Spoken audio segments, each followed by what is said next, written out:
Once again, welcome back to the Reagan Peters Show. Make sure you subscribe right now.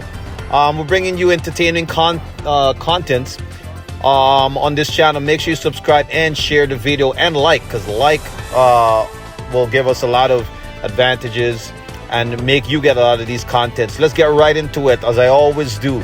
Trump is back again. The amazing Trump is back again, telling Canada how Canada can be or should be the 51st state.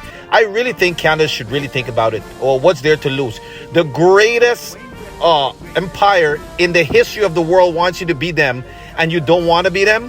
It doesn't make sense to me. Number one, doesn't make sense. A couple of pros. First of all, you have access to the largest market. The largest market in the world. Now every business can sell to now 300 million people without any barriers or regulations, without tariffs, without taxes, without it's pretty much duty free, right? It's overnight. I don't know what the problem is. Secondly, the currency, because you're going to be using U.S. currency. It's the most stable currency in the world. So what's the problem, Canada? Let's listen to Trump. No, look, we've been ripped off for years, and we're not going to be ripped off anymore. No, I'm not going to bend at all. Aluminum or steel or cars. We're not going to bend. We've been ripped off as a country for many, many years. We've been subjected to costs that we shouldn't be subjected to. In the case of Canada, we're spending $200 billion a year to subsidize Canada. I love Canada. I love the people of Canada. I have many friends in Canada. The great one, Wayne Gretzky, the great. Hey, how good is Wayne Gretzky? He's the great one. But we have, I know many people from Canada that are good friends of mine. But, you know, the United States can't subsidize a country for $200 billion a year. We don't need their cars. We don't need their energy. We don't need their lumber.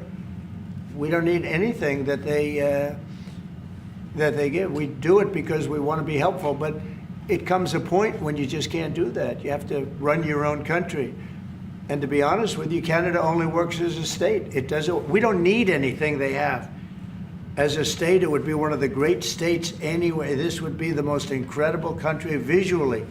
If you look at a map, they drew an artificial line right through it between Canada and the U.S., just a straight artificial line. Somebody did it a long time ago, many, many decades ago, and makes no sense. It's so perfect as a great and cherished state. Keeping "O Canada," the national anthem. I love it. I think it's great. Keep it. But it'll be for the state, one of our greatest states. Maybe our greatest state. But why should we subsidize another country for $200 billion? It costs us $200 billion a year. And again, we don't need their lumber. We don't need their energy. We have more than they do. We don't need anything. We don't need their cars. I'd much rather make the cars here. And there's not a thing that we need. Now, there'll be a little disruption, but it won't be very long. But they need us. We really don't need them. And we have to do this. I'm sorry, we have to do it.